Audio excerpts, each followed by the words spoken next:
Well, hello, beautiful people. How are we doing today? We are back at it once again with the book 3 Feet from Gold by Sharon Lechter. And guess what? We are into chapter 14. Definitely wanted to go over chapter 13 because there was a lot to unpack, but it left on a cliffhanger, kind of like if we were watching a TV show where we got these major highs where Greg was definitely at his lowest. And again, this is just real life situations. Remember that roller coaster. I talked about that, and hopefully you guys are commenting on that in chapter 13 that we talked about, because it is that riding that roller coaster, the ups and downs, the peaks and flows, the ebbs and flows, of the peaks and valleys, sorry, of when life occurs, right? And Greg is in a valley right now, and he's struggling to find anybody to publish his book, and he was almost at his wits end. He looked like he was just about to go off on his girlfriend that he just got back. And then he gets a phone call from Don Green, from the Napoleon Hill Foundation, and he's like, "Hey, look, I need you to talk to this guy, Joe Dudley." And Joe Dudley, man, did he have a story, because he sounds like he's definitely a minority who dealt with segregation and things in the 60s. More than likely a black man, I'm assuming. Yeah, Joe Dudley, I would assume. But he worked through adversity, which this book is all about. And one of his famous quotes, just to go back to that was, I can, I will, and I'm doing it. Or I am. Basically meaning that I will do it, I am doing it. I mean, wait, I can do it, I am doing it, and I will do it.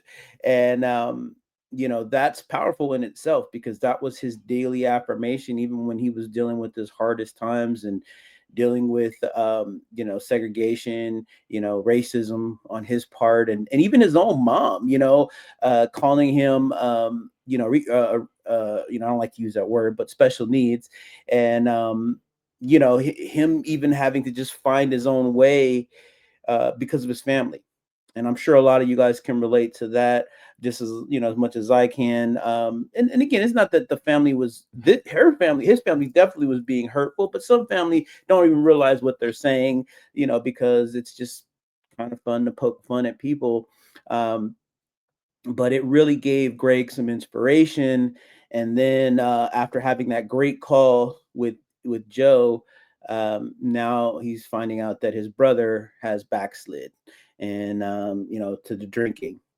And again, I touched on this a little bit. I thought Greg, and maybe it was just an initial reaction, might have been a little harsh, given that this is a struggle, and this is going to happen. And I think just giving him the love and the support that David needs as he goes through this process, these again ebbs and flows, that things will still work themselves out. So it's very important, and I'm pretty sure we'll see that in this chapter, that you always give yourself love no matter what. And again, those failures are feedback. Being kind to yourself and knowing that things aren't just going to be a straight line. It's going to go up and down, but you just stay the path, and focus on your perfect end result. So let's go ahead and continue on. I don't want to ramble off too much here, but let's get into chapter 14. And this one is going to be all about attitude. So we're going to start right here. Let me just go ahead and get the audio queued up. Here we go. Do not expect troubles, as they have a tendency not to disappoint. That's true. Napoleon Hill. Chapter 14. Attitude. The interview with Joe Dudley and Dave Slip kicked Greg into action. He'd had enough of the negativity that had seeped into his consciousness. He was committed to making this book a reality, and he was even more convinced that it would be a bestseller. And now it seemed other people had begun to think so too. Taking all the messages from his encounters, he had created a theme that would surely make the book a huge success. It wasn't long until he and his agent had meetings set with the largest publishing firms in New York City, the very same ones that had turned him away before. Flying to the East Coast was an event in itself, but it was the 1 p.m. summit that held his interest. Pulling up in front of Madison Square Garden, he quickly realized that he would be meeting representatives of one of the most prestigious publishing firms in the industry in the penthouse suite of one of the most famous buildings in the world. His heart began to race. Around the large conference table sat the head of the publicity department, the director of graphic design, and the vice president of new acquisitions. What an incredible experience! Finally, Greg felt he was about to get his big break. During the meeting, he described the way the book would flow, suggested ideas for the cover, and discussed the concepts he had for effective distribution. Everyone seemed to love the project. Walking out of the meeting, Marge, his agent, put her arm around his shoulders and said, "Get ready for something big." Greg was thrilled. Everything was finally going his way. Sleeping that night was impossible. His mind was racing, imagining the amount of the advance that he was about to get. Early the next day, the phone rang in his room. "This is Marge. We got an offer." Excited beyond belief, Greg sprang to his feet. "What is it?" "Actually, it surprised me," she said in a quiet tone. "I haven't seen an offer this low in years. It's almost an embarrassment, or it could even be a typo." Feeling like the air had been sucked from his lungs, Greg asked, "What's our next step?" "Well, I already called and left a message to see if this was a mistake, and I'll give you a buzz when I hear back. Sorry, I just thought you would want to know." The new author sat quietly for what seemed like hours, replaying the meeting from the day before and going over every word that was spoken around the conference table. Nothing fit. Everyone in the room had acted genuinely interested. The energy had been simmering, and the feedback totally supported his interpretation. How on earth could these people not jump all over a project like this, he thought. We have incredible insights from world leaders, great nuggets of wisdom, not to mention the support of the Napoleon Hill Foundation. This doesn't make sense. Making an executive decision, he decided not to call anyone with the news until he had more information to offer. Reaching for the book he was pitching to the publishers, he began reading the words of his own manuscript, reflecting on what all these people had gone through before they had found, or rather made, their success. He was once again reminded of the similarities between his own struggles and those he was writing about. It was as if the story was being written not so much by him as for him. Filled with a new sense of commitment and enthusiasm, he regained his composure, took a shower, put on his favorite shirt, and remembered something that one of his interviewees had told him along his journey. If you want something to change, then change the way you look at it. Yes. It was taken from a recent meeting with a gentleman named Bob Proctor, founder of the personal coaching empire called Life Success. Proctor had shared an incredible story of overcoming adversity. He said that when he had finally completed his own first book, he had left it in the back of a taxi cab without his name, address, or any contact information. When he told his wife, she was surprised at his calm demeanor. She asked, "Why aren't you upset?" His response was what Greg remembered most. It probably wasn't that good.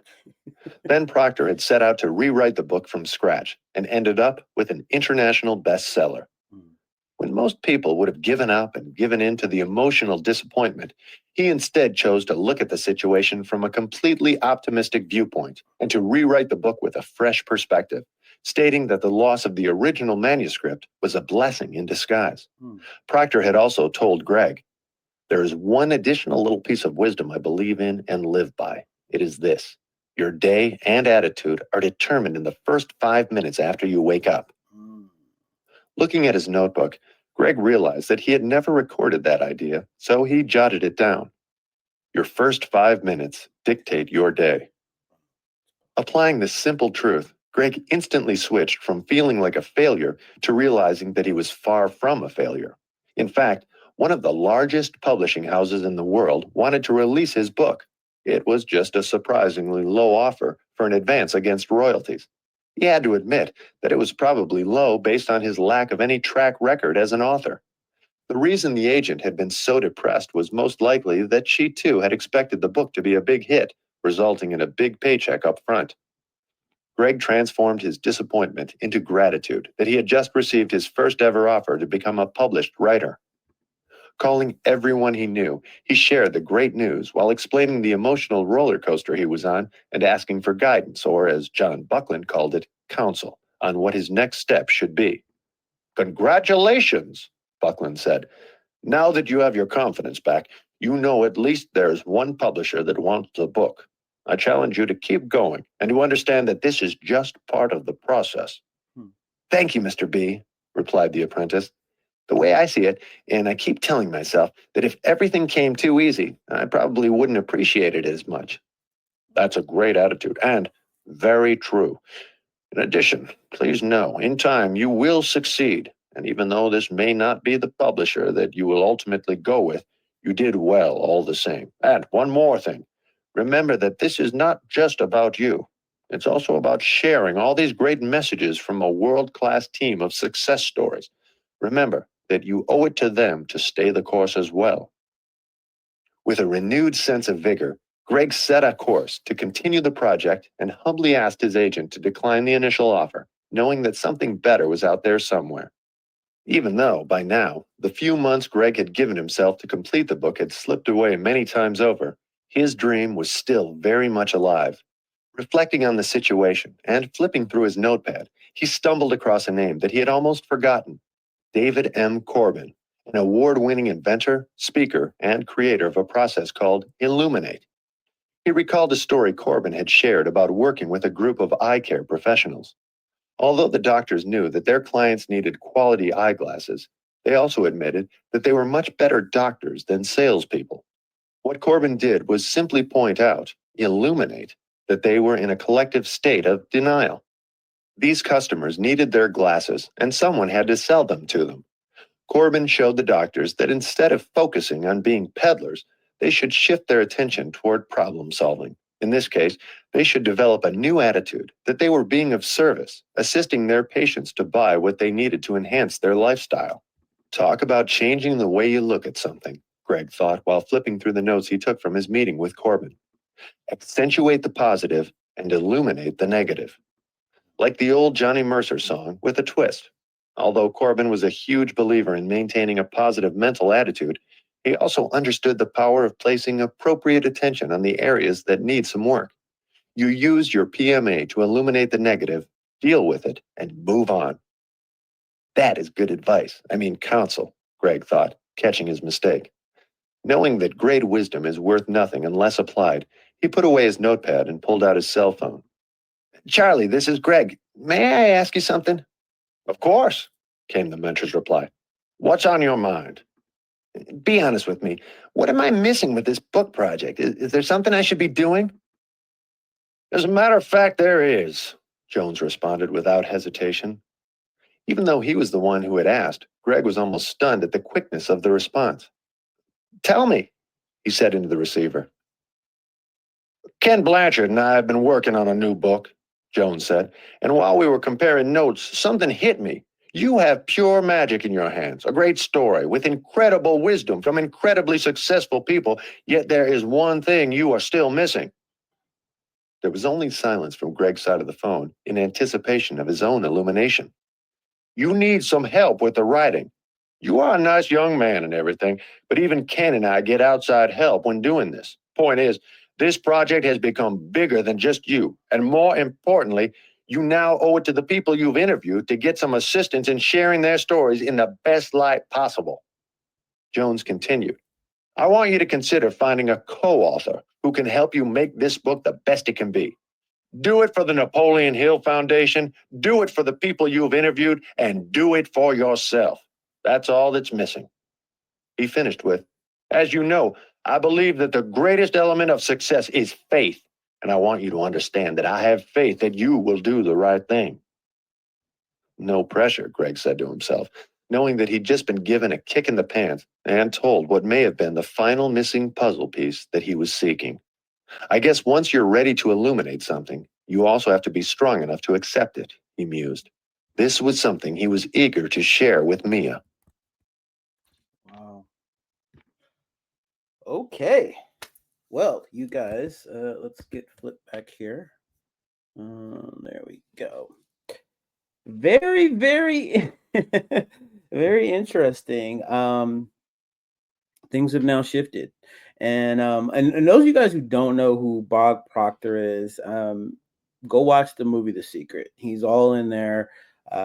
He's a fascinating person. Says a lot of great things. He really breaks down in detail what the law of attraction is. I think unfortunately he did recently pass away.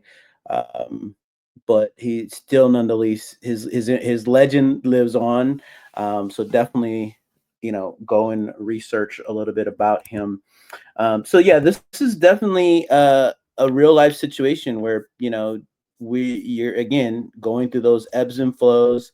You're staying the course, but at the same time, now you've got to shift, and Greg is being forced to humble himself and shift.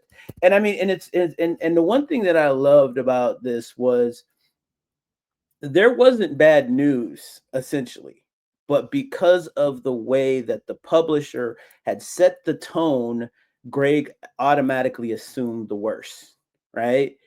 But once he started to realize this is a process, nothing has to come, nothing's going to come easy, and shift the perspective, he was able to twist it in a way where now it's a good thing, right? And now it gave him an understanding of like, look, finally somebody has broke through. Yeah, it's a low offer, but this is just the first of many. And it gave him a renewed vigor of him just wanting to keep going out there and pushing. And of course, he did decline the initial offer. It was interesting because I mean, it felt like he didn't even really know if it was actually that it actually occurred or not. Because she was saying it might be a mistake, and she was going to get back to him. And just even that thought process, right? And I'm going to do a whole video on this of like, you know, either you're thinking in the past, you're thinking present, or you're thinking in the future. And in that moment, when he got the news, he went immediately to the past, right? And everything of like, oh my gosh, this is never gonna work. Oh, poor me, poor me, right? And then all of that started to dictate his future. But then by just having that quick little shift, refocusing on the present, because that's all we can focus, that's all we can handle, that's all we know. He's now shifted perspective on just that one little thing that could have changed everything, and now he's back into the present moment, and we're now seeing a different future, right? Because ultimately we know this book did get published because we're reading it today. So just an interesting way of looking at things, and always understanding why everything is about perspective and not being swayed. And this book is a firm understanding of why you should just never quit and just keep pushing forward, learn from your failures is feedback. And you set the tone, you set the rules, and everything can be a win if is depending on how you see it. So I hope you guys are getting that. Definitely like and comment down below. Let me know what you guys thought of this chapter. And if you haven't already, make sure that you do hit the notification bell so you don't miss any of this great content. And until next time, you guys make it a great day. Take care. Bye-bye.